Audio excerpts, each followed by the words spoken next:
FAM sebenarnya masih berdepan satu lagi kes.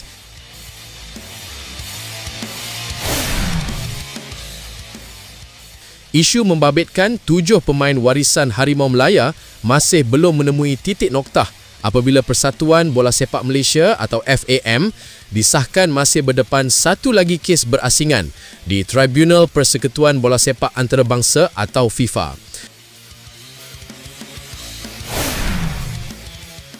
Pendedahan ini hadir selepas keputusan rayuan FAM terhadap hukuman terdahulu ditolak oleh Badan Induk Dunia itu baru-baru ini, sekaligus memanjangkan lagi siri perundangan bola sepak negara di peringkat antarabangsa. Setiausaha Agung Konfederasi Bola Sepak Asia atau AFC, Datuk Seri Winsor Paul John mengesahkan bahawa FAM kini berada dalam dua proses berbeza di bawah seliaan FIFA yang masih berjalan dan belum menemui penyelesaian.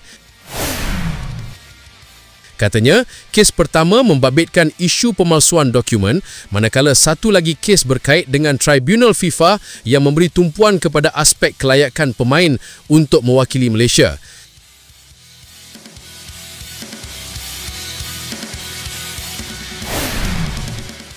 Kita semua kena tahu bahawa FAM sebenarnya berhadapan dengan dua kes, iaitu membabitkan FIFA atas kesalahan pemalsuan dokumen dan juga satu kes lain di Tribunal FIFA yang masih berjalan, kata Winsor. Beliau menjelaskan proses di Tribunal FIFA ini lebih menumpukan kepada isu eligibility to represent Malaysia, iaitu kelayakan 7 pemain tersebut untuk bermain bagi skuad kebangsaan. Tambahnya, panel tribunal kini sedang menjalankan siasatan lanjut terhadap semua dokumen pendaftaran pemain berkenaan sebelum sebarang keputusan rasmi dapat dibuat.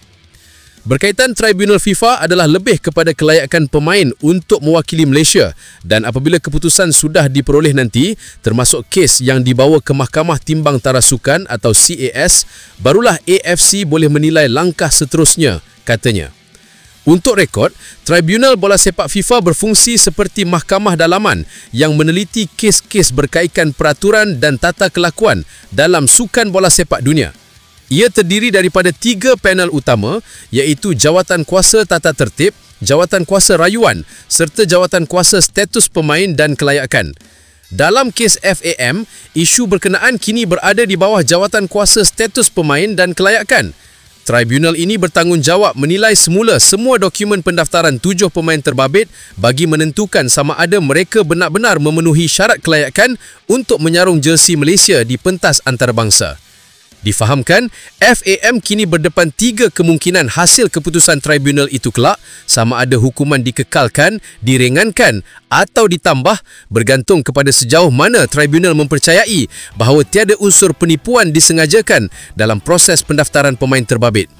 Menurut Winsor lagi, proses berkenaan dijangka mengambil masa panjang memandangkan setiap peringkat perlu melalui semakan terperinci termasuk kemungkinan kes dibawa ke CAS selepas ini. Masih banyak proses yang perlu dilalui oleh FAM dan 7 pemain berkenaan, jadi keputusan rayuan sebelum ini bukanlah penamat kepada isu ini, ujarnya. Sebelum ini, harapan FAM untuk mengubah keputusan penggantungan yang dikeluarkan Jawatan Kuasa Tata Tertib FIFA berkecai apabila badan itu gagal dalam proses rayuan. Melalui keputusan rasmi Jawatan Kuasa Rayuan FIFA yang diumumkan baru-baru ini, Badan Induk Dunia itu mengekalkan semua keputusan asal termasuk penggantungan 7 pemain serta denda berat terhadap FAM.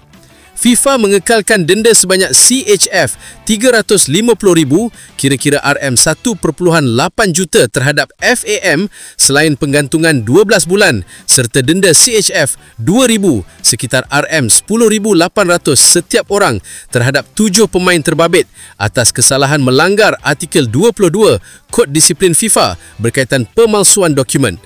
7 pemain tersebut ialah Gabriel Felipe Alocha, Facundo Thomas Garcas, Imanol Javier Machuca, Joao Vitor Brandao Figueiredo, John Irasabal Iragurgi dan Hector Alejandro Hevel Serrano.